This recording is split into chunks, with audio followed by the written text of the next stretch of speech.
অনেক ষড়যন্ত্র চলছে, কোনো ষড়যন্ত্র লাভ হবে না। নির্বাচন ফেব্রুয়ারিতে হয়ে যাবে, নির্বাচন সঠিক সময় হবে, এর কোনো ব্যর্থ ঘটবে না। কিন্তু মধ্যে থেকে আপনারা পানি ঘোরার চেষ্টা করছেন, এটা কোনো জনগণ আপনাদের কোনো সেটা গ্রহণ করবেন না। আপনারা বলছেন, আপনাদের সাধারণ সম্পাদক বলেছেন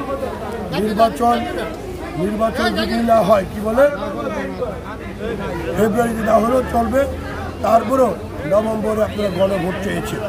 এটা কি সম্ভব? গণভোট কি চারটিখানি কথা? গণভোট একটা নির্বাচন। আমাদের গণভোটের বিপক্ষে বিএনপি কখন না।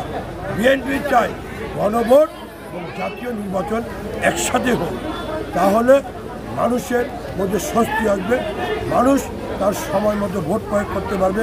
আগামী ফেব্রুয়ারিতে নির্বাচন হবে, সেই লক্ষ্যে আপনারা কাজ করুন।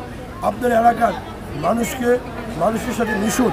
আপনারা ওই টেলিভিশনের সামনে কথা বলে আপনারা হয়তো বা বাহাবা পেতে পারেন ক্ষণিকের জন্য, কিন্তু মানুষ কোনো আপনাকে ভালোভাবে দেখছে না। সেই লক্ষ্যে আপনাকে বলবো, আপনারা এখনও সময় আছে, এখনও আপনারা সময় মতো নির্বাচনটা ঠিক মতো করুন। মানুষকে ভালো লোকের ক্যান্ডিডেট দিয়ে বলেন, দুর্নীতিমুক্ত সমাজ চাই, আমরা মানুষের পাশে থাকবো, মানুষের কথা বলবো। মানুষ যদি আমাদের ভালোবাসে, জনগণ ভালোবাসে, ইনশাআল্লাহ বিএনপি আবারও রাষ্ট্রীয় ক্ষমতায় আসবে। জনগণের ভালোবাসা নিয়ে বিএনপি সবসময় জনগণের ভালোবাসা নিয়ে রাষ্ট্রীয় ক্ষমতাস্থ হয়েছে। বিএনপির বিরুদ্ধে অনেক চক্রান্ত হয়েছে, অনেক চক্রান্ত হচ্ছে, কোনো চক্রান্ত কোনো কাজ হয়নি। বিএনপি তার জায়গায় সে স্থিতি চলে আসছে।